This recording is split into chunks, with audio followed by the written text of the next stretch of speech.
Hello everyone, June 9th, 2026. Welcome back to the channel. It's the year 2050. Fireworks, conferences, billionaires celebrating. They say aging is cured. Ray Kurzweil raises a glass. George Church smiles. Aubrey de Grey nods. They say, we did it! Longevity escape velocity is here. But let me ask you something. Why can't you move? They told you we merge with AI. As we merge with AI, we're going to reach what we call longevity escape velocity. We'll be free to live life without limit. We repair the damage. When we rejuvenate people, what we're doing is repairing the molecular and cellular damage. We will renew every cell in the body. In particular, since aging is a fairly cellular phenomenon, you could imagine if you replaced, let's say, every cell in the body, it would suddenly be young again, right? Wouldn't be surprised if 2050 would be a point, if we can make it to that point. Sounds good, right? But they all made the same mistake. They fixed the code, but forgot the machine. They forgot the one system that actually keeps the human body youthful. And it comes in three parts. I call it the Unholy Triad. Number one, the failure of movement prediction, the supraspinal trigger. Supraspinal means above the spine. Number two, the first 50 milliseconds, the neural signal suppression. And number three, a word almost no one has ever heard or even talked about, sarcosthenia, not sarcopenia, sarcosthenia. These three things are the bottlenecks against longevity escape velocity. And today, I'm going to break down why. Before I begin, let me quickly explain what longevity escape velocity is. Longevity escape velocity is defined as the point where medical science improves fast enough to keep a person alive longer than the aging process caused the decline. This is where for every year a person ages, medicine can give 1 full year back. And if medicine improves even more, it could potentially give more than 1 year of life for every year of chronological aging. This means aging can no longer catch up to you, and you are actually immortal, barring an accident. Instead of becoming immortal overnight, the idea is to stay alive long enough for the next medical improvement to become available, allowing your body to be repaired continuously and damage fixed as it happens. But now, I'm going to show you the unholy triad that will stop this from happening. And the longevity experts are not even paying attention, or better yet, they are completely oblivious to them. Let's start with the unholy triad number one, the failure of movement prediction, the supraspinal trigger. This is the first domino that falls, and it doesn't start in your muscle, it starts in your brain, specifically in the cerebellum. Most people don't even realize this, but the cerebellum is your movement prediction center. It doesn't just react, it predicts what your body's about to do before it happens. To move fast, your brain cannot wait for your eyes and ears to tell it what's happening. That would be too slow. So instead, it relies on something called your learned motor history. Every movement you ever performed gets stored and refined.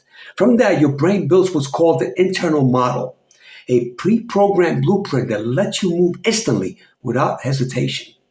Now, here's the problem, and this is what most longevity experts completely overlook. Your brain's hardware starts declining much earlier than people think. Brain volume peaks around the age of 20, and from that point on, it begins to shrink roughly 3% every decade. So, as the cerebellum slowly atrophies, shrinks, those internal models begin to weaken. And when that happens, your brain loses its ability to predict and pre-program high-speed movements. That loss of prediction is the real starting point of physical slowdown. Not muscle loss, not aging cells. The signal itself begins to fail. And if you think this is just a theory, it's not. There's a study that shows something really, really critical. As people get older, their reaction time slows down, but not for the reason that you think. Not because they hesitate, not because they're being cautious, because the brain takes longer to prepare the movement in the first place. And here's the key. The delay between when the brain finishes preparing the movement and when the body actually executes it stays exactly the same your entire life, about 90 milliseconds. So let that sink in for a second. You're not slow because you hesitate. You're slow because your brain cannot prepare the movement fast enough anymore. And that's just the beginning. Because even when the brain finally sends the signal, it's already compromised. It's late. And now it's weak. And that weakness shows up in one critical window, the first 50 milliseconds, unholy triad number 2. Once the brain's predicted blueprint starts to fail, the next domino is the signal itself. This is where physical you really begins to disappear. And it happens in the most important window of human movement, the first 50 milliseconds. Here's what makes this so dangerous. In a study by Ruggiero, it found that something most people never expect: your explosive strength, the snap in your movement, declines twice as fast as your maximal strength. In just 10 days of disuse, humans can lose up to 54% of their explosive power. And at that exact moment, your muscle size has not changed. Your motor units are still there. This proves something very important. The first sign of aging isn't visible muscle loss. It's a neural blackout. Your muscle still has the horsepower, but the signal is too weak to start the engine in time. What's actually happening is simple, but devastating. Your nervous system is turning down the volume on the output. And it happens in 2 specific ways. First, it now takes much more effort just to activate your motor units. The on switch is getting harder to trigger. And number 2, once they do activate, they fire slower. Instead of a smooth, powerful signal, you get a weak, unstable output. They're not humming anymore. They're stuttering. This is why another study found something even more alarming. Every human starts losing power at around the age of 20 and at the rate of about 0.6% per year. And this happens while muscle mass stays stable for decades. And now you see the chain reaction. If the nervous system cannot deliver a strong signal in that first 50 milliseconds, the muscle never receives the force it needs to stay alive at a high level. So slowly, from the inside, the machinery begins to break down. And that leads directly to the third unholy triad, sarcosthenia. Once the neural signal has been suppressed and that critical first 50 milliseconds is compromised, your muscles doesn't just weaken, it begins to break down from the inside out. This is sarcosthenia, the internal collapse of your body's hardware, and it's something almost nobody's talking about. Conventional medicine focuses on sarcopenia, the loss of muscle size, but sarcosthenia is far more dangerous because this isn't about how big your muscles are, it's about how well they actually work. You can have large muscles and still be functionally weak. On the outside, everything looks fine, but on the inside, the system is failing. Once the brain stops sending that strong, high-quality signal, a silent cascade begins.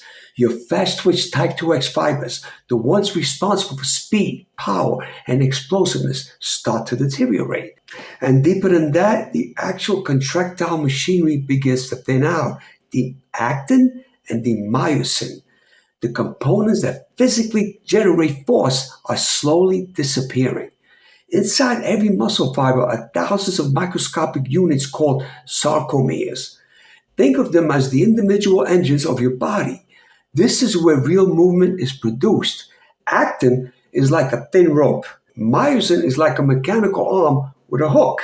When you move, the myosin grabs the actin and pulls. They slide together, shortening the muscle. That's how contraction happens. But in sarcosthenia, those edges begin to fail. The actin strands fray. The myosin heads lose their grip or vanish entirely. And now your muscle isn't producing force anymore. It's just mass. That's why someone can look strong, even look athletic, but functionally, the system is broken. The machinery that actually creates movement is gone. You can look ripped on the outside, but inside, the muscle is hollow because the neural blueprint that maintains its quality has already disappeared. And here is the reality. This process happens to everyone, even highly trained individual. Yes, even athletes. It's built into the aging process itself. Ladies and gentlemen, sarcosthenia is not something that's happening under a microscope. It directly impacts how you move and how you live. The first thing you lose is explosive ability. Your ability to jump, to react, to move quickly starts to disappear. And here's what makes it dangerous. This happens even if your muscle size stays the same. You can keep your muscle mass and still become weaker because this isn't about size, it's about function. As that power fades, simple things become harder. Standing up, climbing stairs, catching your balance, and over time, this is what leads to falls, instability, and loss of independence. And the data makes this very clear. Older muscles can produce up to 50% less power for the same amount of muscle. Not because the muscle's gone, but because the quality of that muscle has declined. These three triads form what I call the hidden hierarchy of aging. And once they've done the damage, the body reaches its final stage, an irreversible one, the physical loss of motor neurons. Over time, aging leads to a massive decline in the system that actually drives your body. Roughly 30% of motor neurons in the spinal cord are lost, and about 50% of your motor units disappear in your limbs by the time you reach 70. And this is where resilience collapses. This is where strength fades, where recovery slows, where the body can no longer defend itself. Because this entire process is neurogenic. It starts in the brain, moves through the signal, and ends in motor neuron death. And that's the part most people miss. You cannot fix this by targeting cells alone or by chasing the hallmarks of aging. Because if the signal has been deteriorating since your 20s, then fixing the code later does nothing. By the time someone realizes they can't move like they used to, this process has already been running for decades. And at that point, even the most advanced interventions, stem cells, gene therapy, bioelectrical approaches, they can repair the structure, but they cannot restore the lost timing, the lost coordination, the lost signal, because the system that controlled it is already gone. Now, I know what some people might say. They'll say, okay, fine, but if we fix the brain and we fix the cerebellum with a chip or a drug, then everything else will fall back into place. Nah, that's not how this works. You have to understand something critical. Each part of the unholy triad is its own failure, its own breakdown, its own system of decay. And that means you can't fix one and expect the others to recover. Triad number one, the cerebellum, the prediction. Even if you restored the brain's predictive model, even if you could generate a perfect blueprint, that signal still has to travel. Then triad number two, the first 50 milliseconds, the signal. If the nervous system has already suppressed its output, then it doesn't matter how good the plan is. The signal is too weak. The volume is turned down so low that it cannot activate the muscle fast enough in that critical first 50 milliseconds. That's why you have to train rate of force development to preserve that electrical snap. And triad number three, sarcosthenia, the hardware. So even if the signal is fast and the brain is sharp, if the internal engines are degraded, then nothing happens. You can send a perfect signal into a broken system and it still won't move. So understand this, please. These three systems fail together, but they must be trained separately. You cannot fix the code and expect the machine to follow. You have to train the prediction, the signal, and the hardware. Miss one, and the entire system stays broken. Okay, before I end this video, I just want you guys to know this is not a training video, obviously. Today was about exposing a problem. In future videos, I will show you how I personally train each part of what I call the unholy triad: the prediction, the signal, and the hardware. But first, you needed to be aware and to understand why they matter, because right now, the longevity world is focused on fixing cells, genes, proteins, and the hallmarks of aging. And don't get me wrong, these are definitely important and they do matter. But hallmarks of aging can only repair structures that already exist. Yamanaka factors can only repair things that still exist. They are not magic. They cannot restore lost timing, the lost movement history, or the unique neural patterns that took you a lifetime to build. Nor can they automatically restore the signal that makes movement possible. The experts talk about age reversal and longevity escape velocity. But if these three systems continue to deteriorate, then what exactly are we escaping? You may repair the code, but if the machine can no longer predict, signal, or generate force, you still cannot move. Sarcosthenia is a serious problem. A recent study tested masters athletes, the best older guys in the world, and found that 64% of their power loss was attributed to sarcosthenia, not anything else. So here's the lesson. Longevity is not just about keeping cells alive. It's about preserving the systems that make you human. The ability to move, react, and generate force. Because in the end, youth is not measured by how old your cells are. It's measured by what your body can still do. See you soon in my next video, ladies and gentlemen. Take care.